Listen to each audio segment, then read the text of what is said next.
గురువారం నాడు మాజీ రాజ్యసభ సభ్యులు స్వర్గీయ ఒడితల రాజేశ్వరరావు యొక్క 14వ వర్ధంతి హుజూరాబాద్లో కాంగ్రెస్ పార్టీ ఇన్ఛార్జ్ ఒడితల ప్రణవ్ బాబు ఆధ్వర్యంలో చాలా ఘనంగా జరిపారు.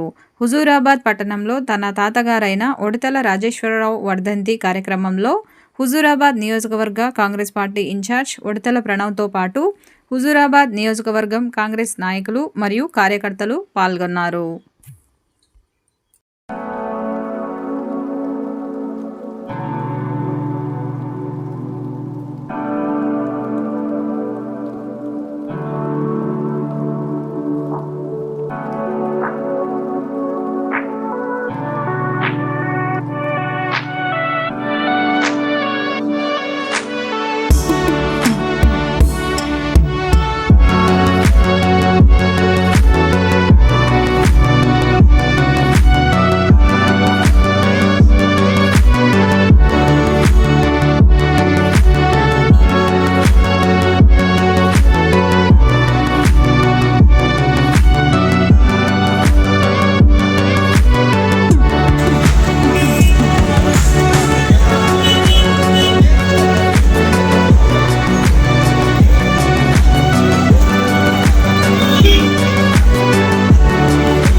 అయితే మా తాతగారు ఒడితల రాజేశ్వరరావు గారి 14వ వర్ధంతి కార్యక్రమానికి మరి పెద్ద ఎత్తున విచ్చేసిన మరి వారి అభిమానులకు కానివ్వండి, శ్రేయోభిలాషులకు కానివ్వండి, మరీ ముఖ్యంగా కాంగ్రెస్ పార్టీ కార్యకర్తలు, కాంగ్రెస్ పార్టీ కుటుంబ సభ్యులైన 5 మండలాల నుంచి 2 పట్టణాల నుంచి వచ్చిన ప్రతి ఒక్క నాయకులకు, లీడర్లకు, యువకులకు, మహిళలకు అందరికీ పేరు పేరున నా తరఫున, మా కుటుంబం తరఫున చేతులు జోడించి నమస్కారం తెలియజేస్తున్నాం. ఏదైతే వారి ఆశయాలు ఉన్నాయో, ఎందుకంటే ఈ ప్రాంతంలో వారు, నేను పుట్టకముందు ఇక్కడ నాకు తెలిసి యువకులున్న, వాళ్ళు పుట్టకముందు నుంచి వారు ఇక్కడ శాసనసభ్యులుగా ఉండే, ఎమ్మెల్సీగా ఉండే, దాని తర్వాత వారు ఎంపీగా కూడా వారు ఇక్కడ ఈ ప్రాంతాల్లో ఉండే. చాలామంది మా తాతగారితో అనుబంధం ఉన్న వ్యక్తులు చాలా ఊర్లలో నాకు పరిచయం ఉంటారు, మాట్లాడుతుంటారు.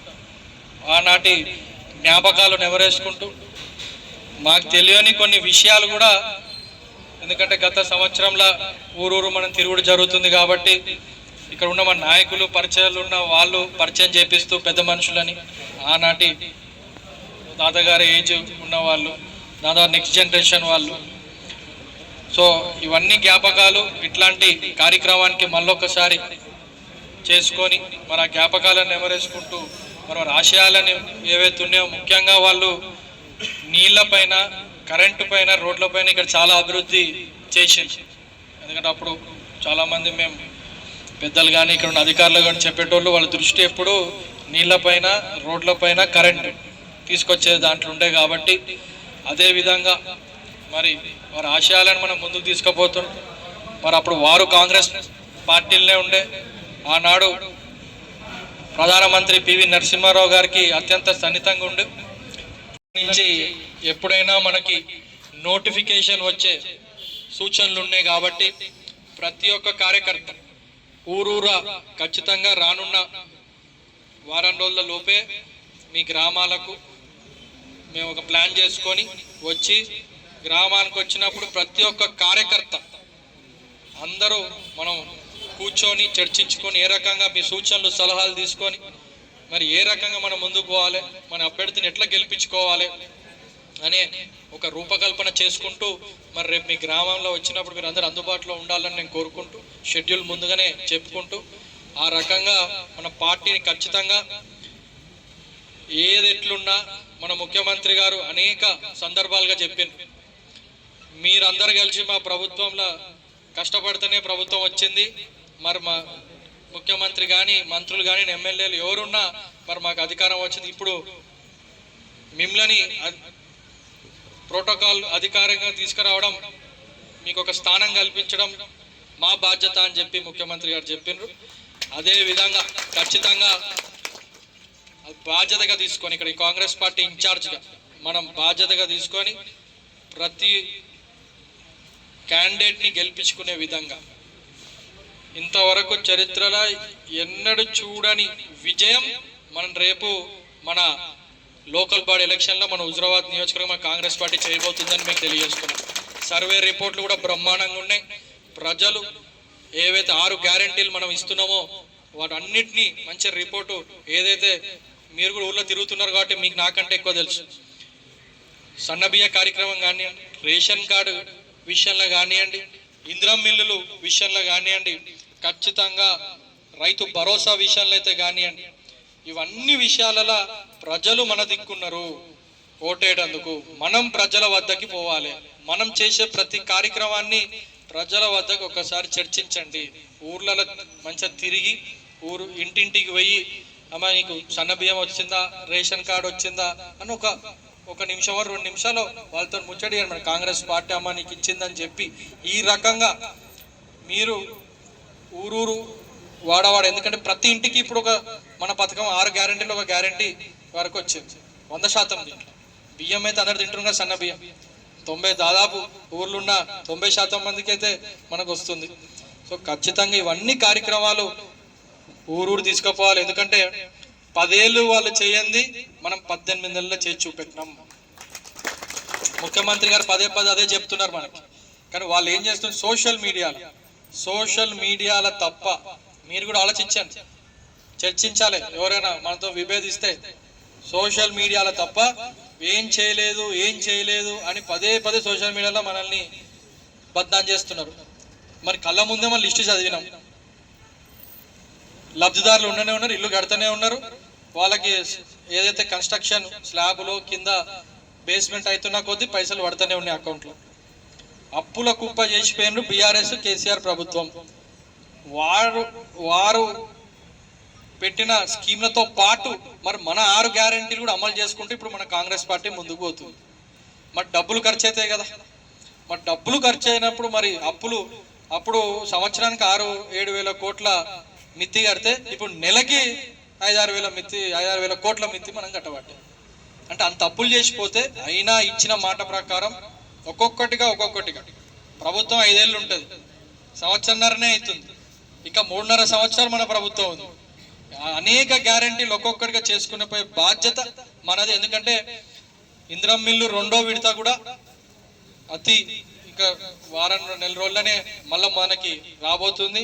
అందరూ మళ్ళీ ఒక లిస్టు కూడా మనం ప్రిపేర్ చేసుకుంటాం. మళ్ళీ 3,500 ఇల్లులు పోతాయి.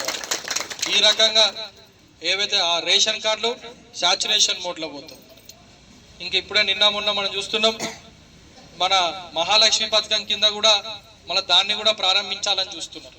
సో ఇట్లా అనేకంగా డబ్బులు సమకూడుతున్న కొద్దీ అది మనం సంక్షేమ పథకాల్లో అందించే విధంగా మరి మన ప్రజాప్రభుత్వం ముందుకు పోతుంది. కాబట్టి మీరందరు, నా కోరిక ఒకటే, నా రిక్వెస్ట్ ఒకటే, ఊర్లో ఏకంగా ఉందాం, యూనిటీగా ఉందాం. ఎందుకంటే ఈ చిన్న ఏమైనా విభేదాలు ఉండొచ్చు, నా వల్ల ఏమైనా తప్పులు జరగచ్చు, మీ ఊర్లో ఉన్న పక్కల వల్ల ఏమైనా చిన్న ఉంటే ఖచ్చితంగా రాండి.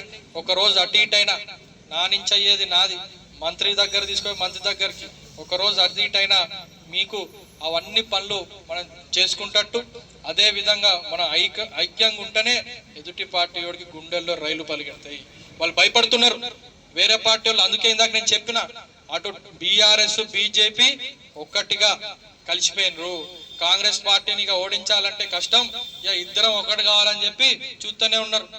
నేను మొన్న కమలాపూర్లో ఇదంతా కాకముందే నేను ముందే చెప్పిన, కౌశిక్ రెడ్డి బీజేపీతోని మంతనాలు ఆడుతుండు, అటు ఇటు అయితే బీజేపీలో దొంకేటట్టు కూడా ఉన్నాడని చెప్పి నేను ఆనాడే చెప్పిన విధంగానే మరి మీరు చూస్తున్నారు ఏమి జరుగుతుందో.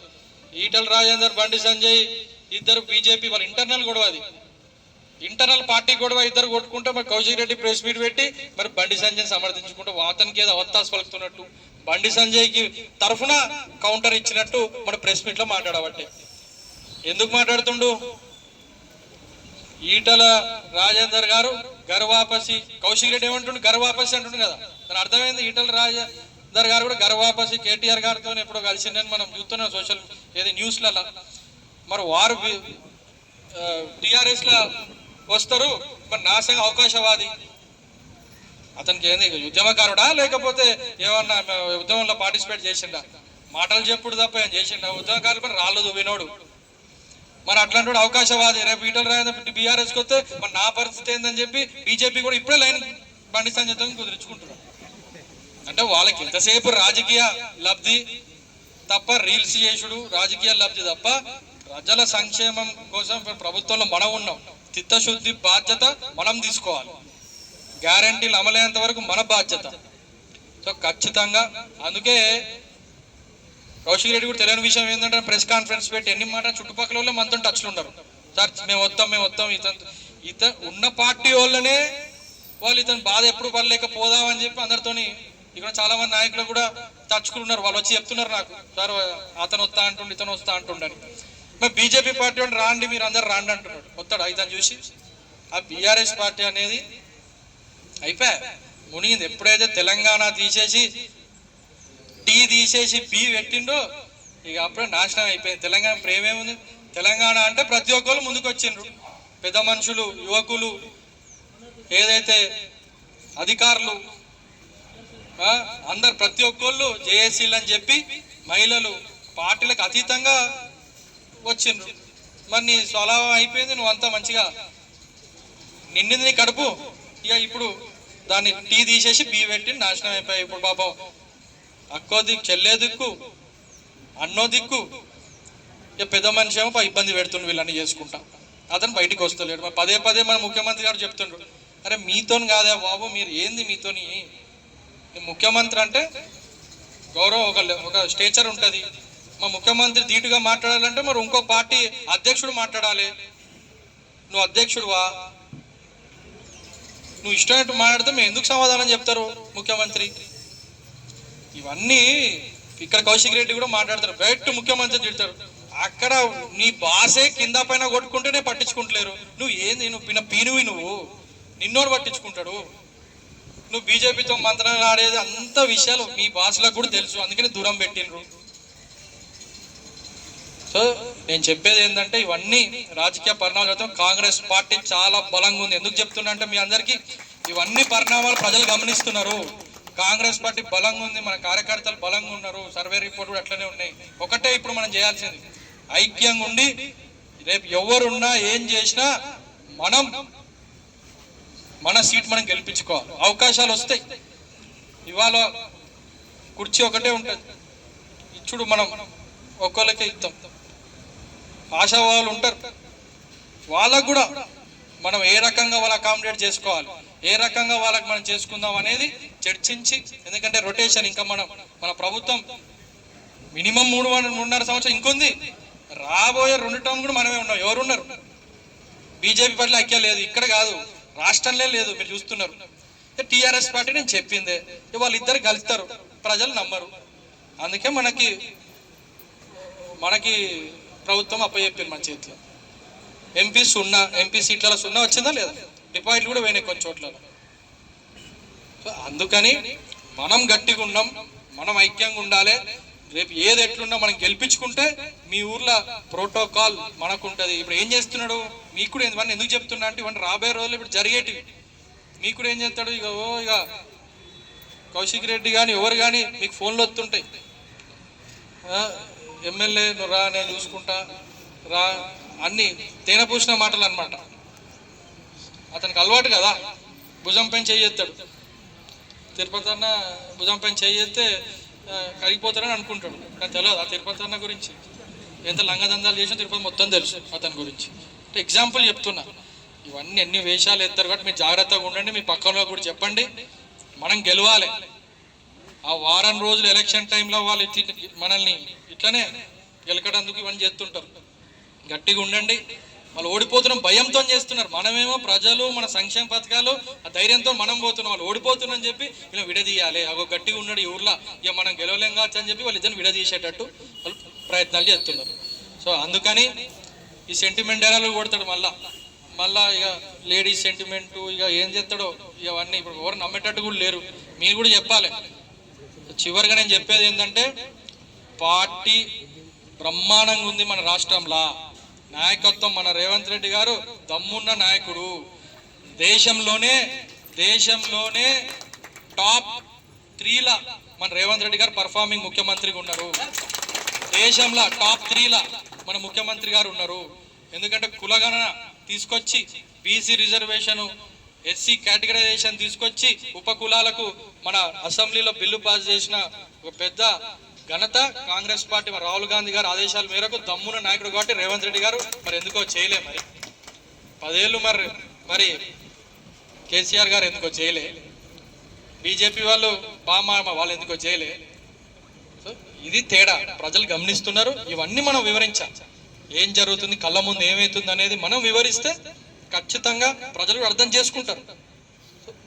సో దయచేసి ఇక ఎక్కువ సమయం తీసుకొని ఊరూరా రేపటి నుంచే కార్యక్రమాలు మంచిగా మనం తిరుగుకుంటా మన ఊర్లలో చర్చలు పెట్టుకుంటా ఏం జరిగింది, ఎవరికి ఏం లబ్ధి చెందింది, ఎవరికైనా రాకపోయినా ఎవరైనా నడిచినా ఎవరైనా అంటారు మాకు రాలే అది రాలే ఇది రాలే అని అంటుంటారు. ఏం కాదు, వాళ్ళు మాట్లాడి ఏం రాలే, టెక్నికల్ సమస్య ఉంటే తీసుకురండి, అధికారులు తీసుకురండి, పని చేపియండి వాళ్ళకి ఆ సమస్య. ఎందుకంటే సమస్య కిందనే మనం మాట్లాడుకుంటే దాని పరిష్కారం రాదు. మీరు తీసుకురండి, మీ వరకు కాకపోతే మా పై వరకు తీసుకురండి, ఖచ్చితంగా దాన్ని చేయించి మీరు తీసుకొచ్చే ప్రజలకు మీరు ఏదైతే మీతో ఉన్న కార్యకర్తలను కూడా తీసుకొస్తే ఏ సమస్యలు ఉన్నాయని తీర్చే బాధ్యత ఇక్కడ మేము అందరం తీసుకుంటాను మరొకసారి తెలియజేస్తూ, మరి కార్యక్రమానికి మరొక వచ్చినందుకు పేరున కృతజ్ఞతలు తెలియజేస్తూ అందరూ ఇక్కడ భోజనాలు అరేంజ్ చేసిండ్రు. అందరి